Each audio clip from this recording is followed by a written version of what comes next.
I will never forget that day. February 16, 2021. We were at home enjoying hot chocolate, playing jigsaw puzzle, and relaxing when a giant storm, not seen in Texas for almost a century, hit the Lone Star State. Now, we had fun playing with the snow and driving to the church building. It was beautiful. Beautiful. It looked like Antarctica. Then we came back home and just when you just came back, we heard the horrible sound of a pipe bursting. We didn't know. I didn't know what to do. Okay. Um, I know about plumbing as much as I know about dinosaurs and the space. Uh, Finally, a friend came and fixed the problem. I contacted our insurance, which is so much fun. You should just contact your insurance company just to spend some fun time, and started our process of remodeling our kitchen. Now, one day, Paulina and I decided to start removing the wet furniture that was beginning to smell, and it took us like 3 hours, but we did it with joy. It was the easiest thing to do. That was on March 7th. Today is June 6th, and the kitchen is not done, as you can see. There are minor details, but it is not finished. But it is getting there. Now, what did I learn from that experience? I want to share with you what I learned from that experience of the flooding and the restoration and all of that. One thing that I learned, the first one, is that it is easier to destroy than to build. Paulina asked me, what if we start doing the demolition? And I responded from my Mexican heart, of course, órale pues, vámonos, let's destroy things. What could happen? I have no previous experience in construction. I have no knowledge of constructions or certification, but let's do it. It reminds me of Galatians chapter 1, verse 6. It says, I am shocked that you are turning away so soon from God, who called you to himself, to the loving mercy of Christ.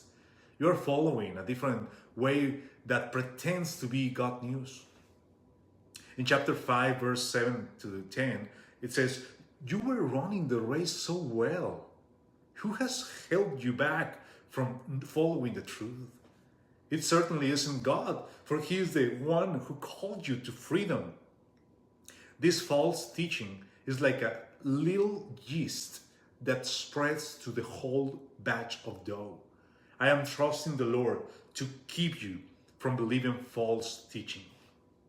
You know, I think it takes a little yeast to damage the whole dough. I think it takes a little time to damage something that has been growing for years and years. It requires little or not effort at all to destroy.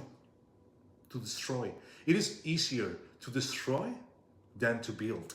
It is easier to ruin someone else's life, reputation, and faith. It is so easy to destroy a community. To rebuild or to build requires commitment and conviction. To build, to restore, requires faith and perseverance. Think about church. Think about relationships. Think about your career. That's why at the end of the Galatians, the epistle, the Apostle Paul encourages them with the words, chapter 6, verse 9 to 10. Let's not get tired of doing what is good. At just the right time, we will reap a harvest of blessing if we don't give up.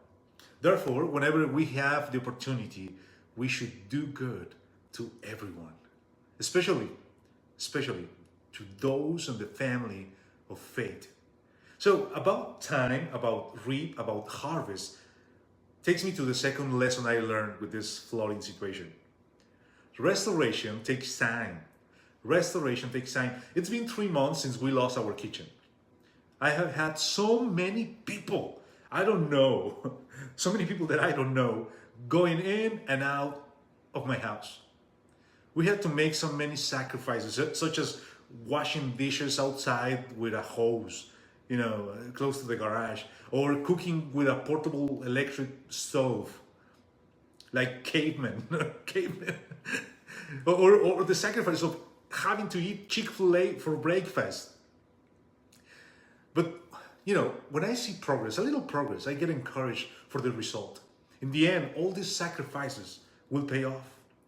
After a car accident, it takes time to restore self-confidence in driving. After a breakup or a nasty divorce or a toxic relationship, it will take time to regain your trust in other people. The restoration business is one of those that require time. I'm going to tell you a story. In 2005, I went to León, Mexico, which is the city that I come from. You should go one day. You should. It's a beautiful place. You should enjoy it, and you will have fun. So I went to visit my family, and I also visited the only Church of Christ in town. There was a Sunday worship service, and it was our last day. So after the service, I sent an email to the preacher with some suggestions for the church and how to do things to improve their worship service. Yes, I am. I am that guy. I am that guy that writes reviews. Don't judge me. Don't judge me. So Omar, that's the name of this person, responded almost immediately. He wrote, "Who asked for your advice? And who you think you are to go around giving advice? Just because you live in the United States, you think you can come around and boss people?" And I was, "Excuse me, sir." Así que, so I wrote back and with my Christian love and the love of Christ, I asked, "Would you tell me those things in my face?" So he responded, "Yes, anytime." So I responded, "I on my way." We met, and there was tension. There was like the song, tension in the air. Oh, there was tension. Have you ever watched those confrontations between fighters before a match? If not, there's a picture. Well, that's exactly how it looked. So in the end, we didn't solve anything. We decided not to cross paths anymore and to leave each other alone. And we did until 2 years ago. I was teaching a class at ACU, and during a break, I went to get a snack. So I was walking through the hallway, and I saw his name on that paper outside of a classroom. He was teaching a class also. Also, he was teaching a class in ACU. I did not hesitate. I sneaked my head and saw him and asked, "Omar?" And he saw me and asked, "Alejandro?" And I said, "Do you have any plans for lunch?" And he said, "No." "Well, you have now. I'll pick you up outside this building, the Bible department building at ACU. All of you know that building." So at the restaurant, and before anything else, I said, "Omar, I wanted to apologize. I want to apologize for my disrespectful and inconsiderate attitude 15 years ago. It was not my place. I am so sorry." And he responded, No. I want to apologize to you. I had so much stress, so much anxiety at the time, and there were so many issues going on in the church, and I exploded when you sent me that email. So I apologize. I apologize to you. From that day, we became great friends. We exchanged book recommendations, we text each other, and we support our ministries. We have deep conversations. Our friendship is better than before the incident. Our friendship, it's great more than before we had the issue. Because I believe restoration should be not aiming to return to the previous state of things. To going back to the place that it was. I will never want to rebuild that kitchen after the storm and make it the same as before, like the picture. I don't want that. We never liked that kitchen anyway. The flood offered us an opportunity to make our kitchen better. Church, listen to this. Trials, difficulties, suffering, and loss have the potential of making us a better version of ourselves. Lesson number 3 that I learned is that restoration requires cooperation. That sounds like a slogan. Restoration requires cooperation. Restoration, and it's true. During the process, I noticed that the guy installing the appliances is not the same one who installs the lights. A plumber, for example, came to install the sink, and another guy shows up to install the tile. I learned that each person has their unique set of gifts to contribute to beautiful work. The beauty of this kitchen is the result of hard work as a team. You know, one of my favorite historical figures is John Paul II. He was the Pope when I was born. He was already Pope when I was born. And everyone in Mexico loved him. Everyone. And while other kids came to my party dressed like Spider-Man or Batman, whatever, I wanted to be John Paul II. Who has more superpowers than the Pope? Who? So, John Paul II was born in 1920. He was ordained as a priest in 1946. He became a pope in 1978 and died in 2005. His predecessor died after 33 days of being installed as the Pontifex Maximus. So John Paul II was the first non-Italian pope in 456 years, since the Christopher Columbus era. He spoke 12 languages.